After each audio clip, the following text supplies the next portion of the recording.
The Biden administration on Monday announced a partial lifting of sanctions on Cuba, including expanding flights beyond Havana and restarting a program to reunify Cuban families in the United States. Its first moves toward fulfilling President Biden's campaign promise to reverse many of the sanctions imposed by his predecessor.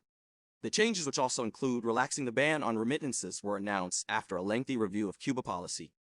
They go into effect at a time when food and medicine shortages have created new waves of Cubans trying to reach U.S. shores. While administration officials have said the actions would center on human rights and empowering the Cuban people, they were immediately denounced by Senator Bob Menendez of New Jersey, a Cuban-American Democrat who is the chairman of the Foreign Relations Committee.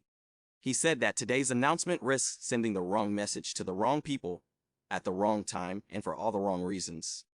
The split between Mr. Biden and Mr. Menendez goes to the heart of differences in both political parties about how to deal with the Cuban government. A government crackdown on dissent that began in July led Mr. Biden to announce largely symbolic sanctions on Cuban police officials and others accused of human rights abuses, including arrests of protesters.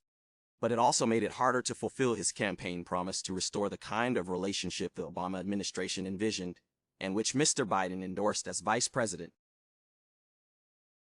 But Biden administration officials concluded that restoring the status quo from January 2017, when the Obama administration left office, is as complicated in the case of Cuba as it is in that of Iran, where a parallel effort has faltered.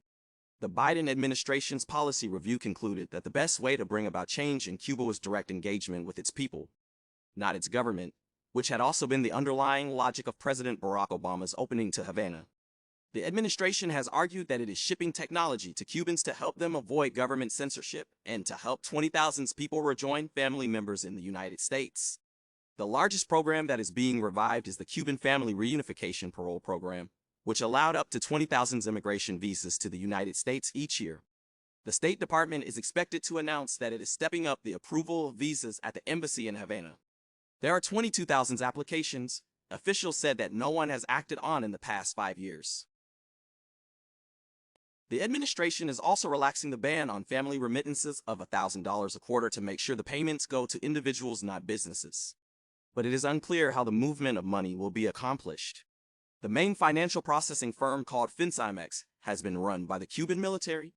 In a conversation with reporters on Monday night, White House officials sidestepped one of the thorniest issues in the effort to undo the sanctions imposed by President Donald Trump: the continuing mystery over whether the Cuban government was responsible for mysterious ailments that have afflicted diplomats and CIA personnel around the world. Biden administration officials have said recently that the inconclusive findings left them somewhat stuck, unable to resolve the Havana syndrome mystery, and thus unable to do much with the diplomatic relationship